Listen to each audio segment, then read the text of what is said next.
Telangana speaker పైన supreme court కొన్ని సంచలన వ్యాఖ్యలు చేసింది.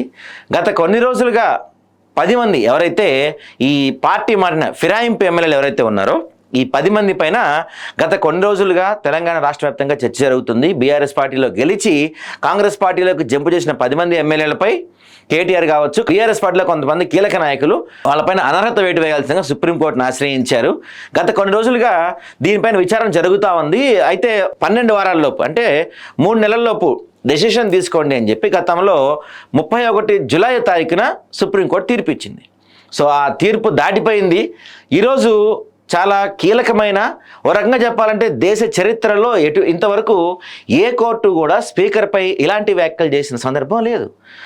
చాలా స్పష్టంగా మేము ఇచ్చిన టైం అయిపోయింది, మీరు ఇంతవరకు ఎటువంటి డెసిషన్ తీసుకోలేదు, 8 మంది పైన విచారణ 10 మంది పైన విచారణ చేయమన్నాం, కానీ మీరు ఇప్పటివరకు కేవలం 8 మంది పైన మాత్రమే విచారణ చేశారు. ప్రధానంగా దానవ్ నాగేందర్ తర్వాత మన కడియం శ్రీహరి వీళ్ళిద్దరిపైన మీరు ఎటువంటి డెసిషన్ తీసుకోలేదు. వీళ్ళిద్దరూ వేరే పార్టీలో కడియం శ్రీహరి అయితే వాళ్ళ కూతురికి టికెట్ ఇప్పించి అక్కడ ప్రచారం చేసినట్టుగా పూర్తి ఆధారాలు ఉన్నాయి. దానవ్ నాగేందర్ అయితే ఏకంగా కాంగ్రెస్ పార్టీ బీఫామ్ పైన సికింద్రాబాద్ ఎంపీగా పోటీ చేసినట్టుగా పూర్తి ఆధారాలు ఉన్నాయి. వీళ్ళపైన ఎందుకు ఎటువంటి చర్యలు తీసుకోలేదని కూడా క్వశ్చన్ చేసింది. అంతేకాకుండా అత్యంత కీలకమైన పాయింట్ అండి, దేశ చరిత్రలో ఇంతవరకు ఏ స్పీకర్ని బహుశా కోర్టు వాళ్ళు ఇలాంటి మాట అనరు.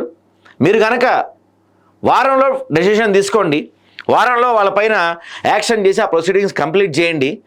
మొత్తం మీద ఇదంతా 4 వారాల్లో పూర్తి కావాలి. వారంలో కనుక మీరు ఈ ప్రొసీడింగ్ కంప్లీట్ చేయకపోతే ఆ నెక్స్ట్ డే నుంచే మీ పైన కోర్టు దిక్కన అంటే కంటెంప్ట్ ఆఫ్ ద కోర్ట్ మీ పైన స్టార్ట్ అవుతుంది. వచ్చే నూతన సంవత్సరం అంటే రాబోయే న్యూ ఇయర్ మీరు ఇంట్లో జరుపుకోవాలనుకుంటున్నారా, జైల్లో జరుపుకోవాలనుకుంటున్నారో తేల్చుకోండి.